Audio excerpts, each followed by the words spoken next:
Pirates fans were flying high this past week, and it wasn't because of the helicopter that landed in the middle of the stadium. No, it's because Shea Patterson is back, and the Pirates look like they are gaining momentum right there. That's Shea Patterson to Michael Doherty, getting some good field position there. And then Patterson once again, this time to John Barrio for the touchdown. And Hidalgo looks good in a big win over La Grulla on Friday night. So now it's time for District to start in 3A. And Hidalgo, one of the teams we're wondering about in District 32 3A. Rio Hondo's another one. Port Isabel's looking good.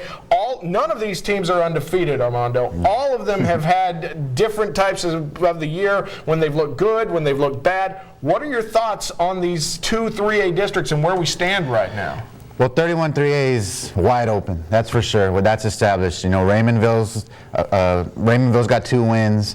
La Grulla's got 1 win. I mean, that thing's wide open. I mean, it's still up for grabs. 32-3A, on paper, apologies to La Feria, but on paper, it looks like PI, Rio Hondo, and Hidalgo's coming up fast. So these races they're going to be hot in a couple of weeks. Well, let's talk about Port Isabel and Rio Hondo. I mean, obviously Hidalgo's coming on strong, but they're coming from behind. PI has been on a roll lately. Rio Hondo has looked excellent, especially on defense. If you had to pick a winner between PI and Rio Hondo right now, and now let's just go ahead and say that you don't have to, but I mean, where are those 2 teams? Because Port Isabel seems to be getting better every week. Well, PI was my pick to begin with, and they're getting healthy. Isaiah Martinez came back last week, and he just completely changes that offense.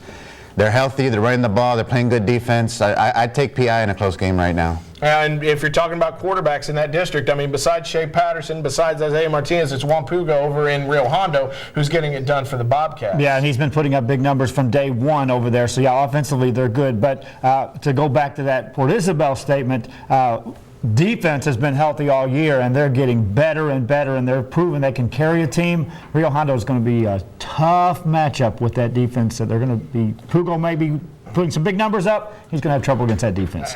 We're not previewing the game. Yeah, we are. Yes, we are. It's hype time right now. Doesn't Wampuga have to get some more options besides, you know, he's got to be able to throw the ball to more people in order to come against that Port Isabel defense and get a win and get a district championship. Mm-hmm. And I mean, he can. He's got Isaiah Valladares, Joey Montalvo. He's got guys that are emerging as good targets.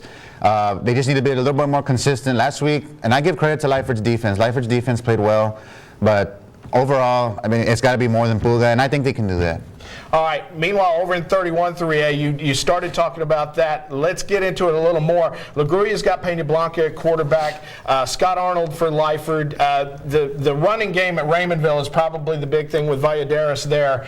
How do you see those 3 teams? Will all 3 of them make the playoffs, do you think, or was somebody going to be left in the outside? Somebody's definitely going to be left out. You know, Zapata has one of the best running backs, Mike Alvarez.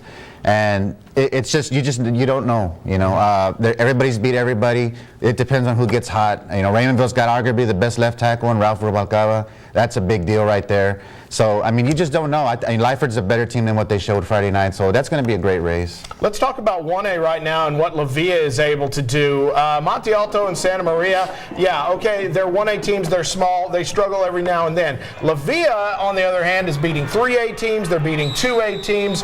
Joe, the Serna boys helping the Cardinals look pretty good so far. 5 straight wins. Always nice when you have more than one option at being able to get something done. And you're right. They're beating not just the smaller teams that you would expect them to win against. They're beating big schools and getting a big case of momentum heading into district play. So, yeah, big stuff. We're still 2 weeks away from their district opener, but that first week of 1A football looks like the deciding week. La Villa Benbolt, Santa Maria Monte Alto, that might finish it right there. It might. You know, Santa Maria Monte Alto, they got a little rivalry going on from their JV days, so that's going to be for a playoff spot. That's going to be a playoff atmosphere, and then La Villa wants Ben Bolt. They want him bad.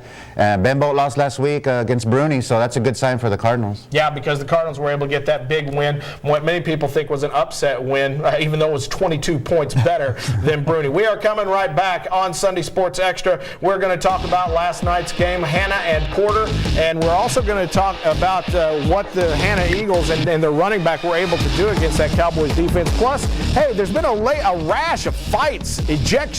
What's going on with some of the Valley teams and what they're doing out there on the field? We're going to talk about that when we come back.